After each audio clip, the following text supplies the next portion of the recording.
Good Yantiv again to everybody. As we're about to do Yizkor, and as I prepared for Yizkor, I couldn't help but think about a few elements of this service that are so powerful.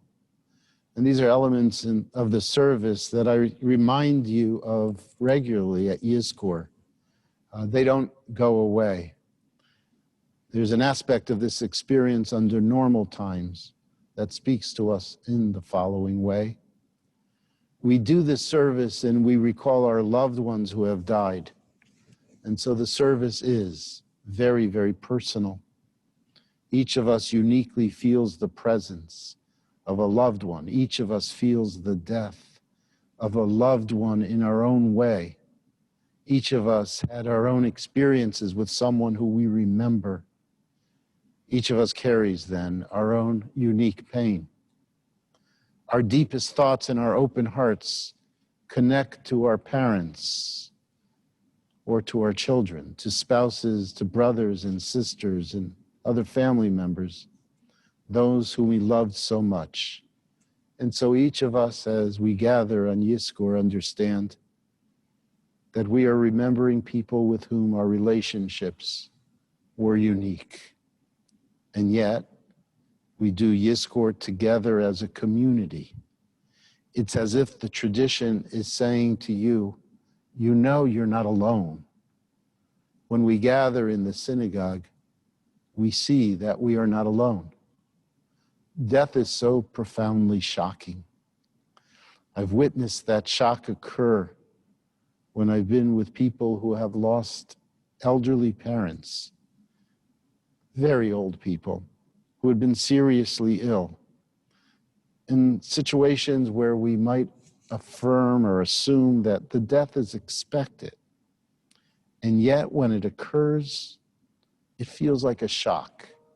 We realize there's a deep chasm between life and death. And when it occurs, we share the experience of isolation and being alone. And when we're here together in the synagogue, it's very clear to us, though, that we're not alone. We can hear the soft cries of people sitting around us, and we are part of something bigger. And realizing that we're part of a larger human condition and part of a community of mourners, there's comfort that we find in that. But these days have robbed us of that. On these days of COVID, more often than not, people are very much alone and isolated, as I spoke about last night. And so this experience of Yizkor has dramatically changed.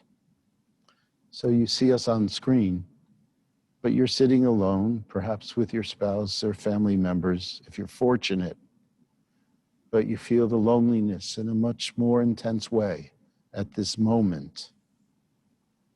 And there's another reason that we Jews come together, and that is that we are essentially defined by our belonging.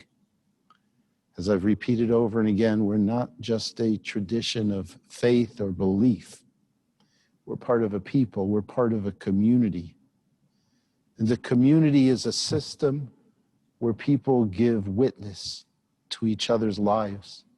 And so they can see people in pain and respond to that pain. Our expression of loss then is for those in our families, but also for members of our community. We understand there are so many in our community that are feeling pain very, very profoundly now. And we can feel it. We feel the pain for ourselves and for them. We express grief for those who died because they were part of our people. We express grief for all people who died. And you're going to hear the reflection of that in the poignant El Maleh prayer at the end. This year, we know that over 200,000 Americans have been killed by a foreign invader. And we heard from many experts over the past few days that by the end of this year, that number could potentially rise to 400,000 if the governments and governors don't respond to this properly. So in the shadow of the deaths of 200,000 and living with the uncertainty and the fear, we're together. Each night we see grim statistics on the news.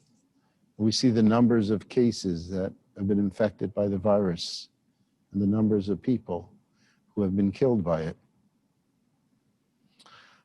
Like you, I find myself distraught by the sheer magnitude of the numbers of people who have died. And frankly, I find that the numbers are simply overwhelming. It's very difficult to understand. We have not seen this many people die in a war against anything in this nation except for a couple times, just a few times in our history. And I have a fear of being numbed by the numbers. I fear feeling that I'm responding to a number, an incomprehensible number, and then lose the connection to the individuals, to lives that have been snuffed out and losses that have been so deeply experienced by families, by many of you, and by so many of our fellow citizens. These thoughts are thoughts that I shared with a few hundred of you on Yizkor of Shavuot. But I'm so deeply concerned about it as I prepared for Yom Kippur. I couldn't get away from this notion that we're dealing with numbers, overwhelming numbers, and we forget about the individuals who have passed. A few weeks before Shavuot, I saw, and I'm sure many of you did, see the Sunday Times, where they began to list in small print all the names of people who had died. This went on for pages. And after each name, there was something descriptive. And I read through them. I spent a long time reading these names and these little descriptions. And my heart broke. It may have just been a single characteristic of their lives, something they loved or something they worked for, or some quality of their character. But each one then became somebody unique. Each one of them was an individual. It was really depressing, but I also realized that this is the way that we sanctify memory, that we sanctify lives, that we know people's lives have infinite meaning, that we know every person lives with a Tselem Elohim, a spark, a reflection of God, every individual. And so we're not talking about 200,000 as some broad number, a statistic. We're talking about people who were loved by their family and their friends. And that's what we do at Yizkor. We remember not to bring to mind death per se, but to bring to mind the people who we loved, the people who we shared life with, the people who mattered to us. Some of the names that were listed in the Times. Patricia Dowd, she was 57 years old and was remembered by all as being a very hard worker. She gave her life to her task. Marion Kruger, who was a grandmother, and she had a warm and easy laugh. Jermaine Farrow, he had little time in his new marriage, but he died in love with his new wife. Alan Lund, a conductor, he had the most amazing musical ear, and he had such a great appreciation for harmony. Carl Rod, he was 62 years old. He squeezed every moment of his life to be with his grandchildren. I recalled a poem that's found in our Machzor. We can read it later. You're going to see it. Written by the well-known Israeli poet, a poet of our people. She's known simply by her first name, Zelda. The name of the poem is L'chol ish yesh shem. To each person, there's a name. She was, by the way, Zelda was Amos Oz's most profound literary influence. When we're together, when I look out, I see your faces and I've gotten to know your names. Some of you I know well and have known for a long time. Some of you have much more recently joined. We know what a difference it makes when we know names. As a rabbi, I've learned that not knowing a name may be the worst thing that I can do. I think the worst things, but it's very difficult when I don't remember a name and I know how it makes people feel. Names are so important. Names are more than words. Names are part of our identity. Our names tie us to our past. And we have the capacity to give meaning to the names that we're given that not only reflect our lives, but live on through generations. Each of us has a name. That's why when I saw in print in the time what the Times was doing, what some of the television news programs have been doing, I felt like crying. It was not just the sheer numbers anymore. It was not just pages and pages of names. It's something else. It's each separate name reflected an individual of infinite value, a life that was a part of this universe that contributed and made a difference to other people. I've spoken about the memorials that we have seen and that I have recalled in my life. Amongst the memorials that I know and that I've experienced, there are a couple memorials that always stand out. I don't forget these memorials. Certainly the memorial at Ground Zero with the names of all those who perished on 9/11 stands out. It's no longer about thousands of people dying. It's about thousands of people who were mothers and fathers and sisters and brothers and, most tragically, husbands and fathers and mothers. Yeah. For me, more than any memorial, I think of the Children's Memorial at Yad Vashem. There in that hallowed place, there's a separate building created specifically to memorialize 1.5 million children who perished at the hands of the Nazis.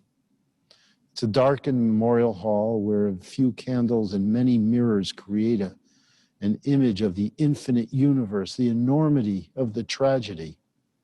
You feel like you're in the heavens amongst the stars. There's a voice that recites each name of every single child who was murdered. The recorded loop takes 3 months. As 1.5 million children's names are recited.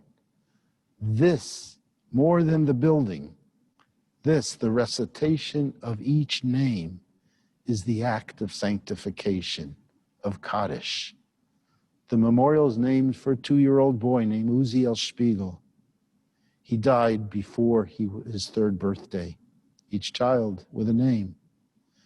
There's an overwhelming quality to the 1.5 million, but it's so different when you hear the names, when you hear the Avrahams, and the Shlomos, and the Menachems, and the Leahs, the Tovas, the Sarahs, Yehudit. We all remember that Israel does something very significant on Yom HaShoah and Yom HaZikaron.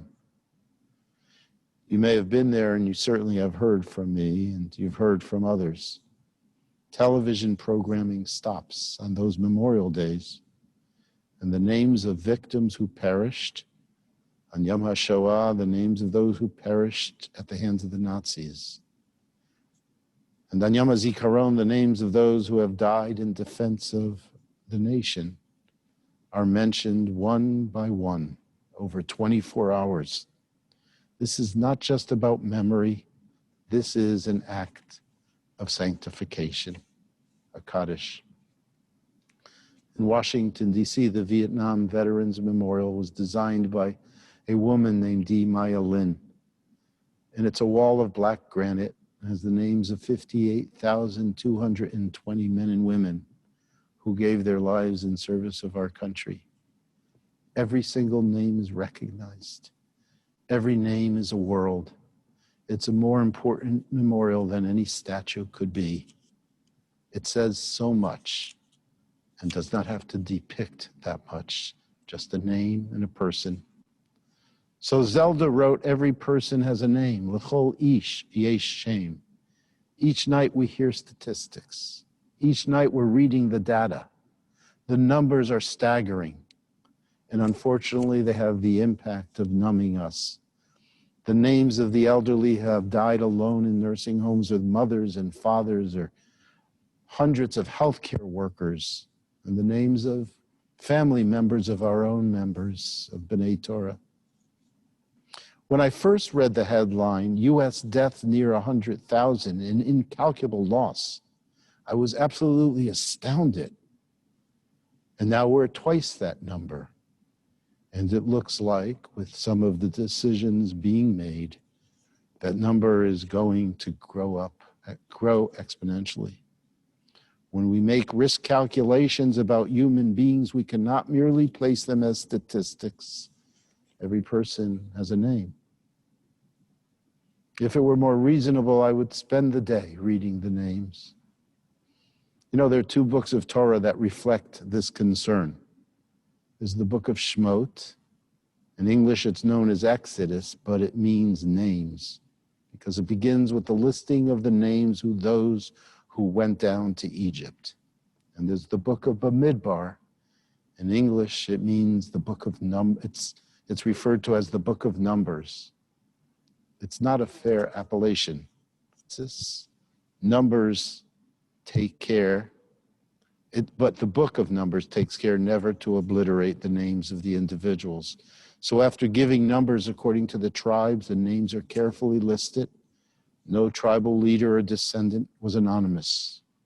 It may be the most boring part of the Torah, but it has a deep purpose. Rabbi Yaakov Halpern, Zichrono Livracha. He was from Krakow and a survivor of many camps, including Auschwitz, where he was branded and tattooed with a number. When we would enter into discourse about some narrative or some matter of law, I remember so vividly, he would place his short-sleeved arm on the table, and I couldn't avoid the picture of his tattooed arm. Numbers objectified. Numbers make commodities of people like with cattle. But I'll always honor the memory of Rav Yaakov. The New York Times wrote, numbers alone cannot measure the impact of the virus. A number is an imperfect measure when applied to the human condition. A number provides an answer to how many, but it can never mention the individual arcs of life, the hundreds of thousands of ways of greeting the morning or saying goodnight. The Times went on and wrote, each number represents someone who's with us yesterday. She may have died in a jam-packed hallway with no family at her bedside, not a final thank you or an I love you. Numbers allow us to suppress our nature as social beings. It helps protect us. They help protect us from the fear of infecting or being infected. But we are not numbers. We are real people. The problem is when we deal with numbers, we disassociate it. I've officiated at about 20 COVID-related funerals. And amongst the indignities of the disease is that it has denied so many the comfort or sense of responsibility of being with loved ones and at their last moment.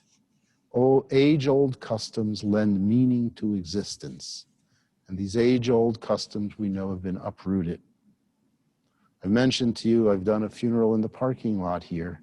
3 people sitting in front of the alcove.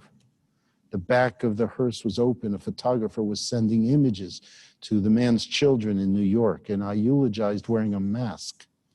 And burial then took place with only myself and a few grave diggers and the photographer. What an image. And I pray for the soul of Dan Chernow, that he rests in peace. You know, other disasters have allowed us to gather together. After 9/11, we gathered in this sanctuary. After the massacre of Pittsburgh's Tree of Life, we gathered together in this sanctuary. And what comfort we found in that. No, not this one. Will we ever find comfort in this? Every death is accompanied with the announcement, due to the coronavirus, the funeral will be private. Or even there will not be a service now. There'll be a memorial service when it's possible. We have families here that have lost sons and daughters, mothers and fathers to the disease, talented young men whose parents were here, not able to be with him. Wonderful people.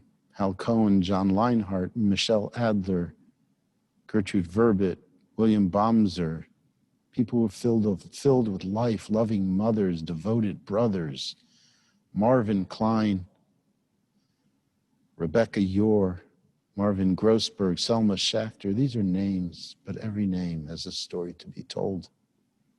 So it's time for Yizkor, and every person you remember is going to be remembered by name. We do that here. You know, I'm deeply committed to announcing the names of all the yard sites every week. It gets longer and longer, of course, over time, but it's so important. For names bring dignity and honor. And you who survive, you who remember your loved ones, you know that. V'chol ish yesh shem by Zelda. Each of us has a name given by the source of life and given to us by our parents. Each of us has a name given by our stature and our smile and given by what we wear. Each of us has a name given by the mountains and given by our walls.